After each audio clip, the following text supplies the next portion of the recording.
మన పిల్లగాడు నా కొన్ని ఒక్కటి అనుకుంటున్నాడు స్పీకర్ పెట్టా స్పీచ్ స్పీచ్ లేదు. వారానికి 2 సార్లు స్టేషన్కి చందనం పెట్టాలంటే అక్కడ ఉండాల్సి వస్తుంది. బిల్లు మొత్తం 6 నెలలకు సరిపడ సంతకాలు పెట్టిపోతాము, లేకపోతే రిజిస్టర్ ఇంటికి పంపించమంటారు.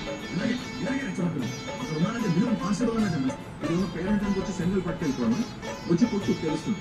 7 ఏళ్ళు జైల్లో పాల్గొంటారు.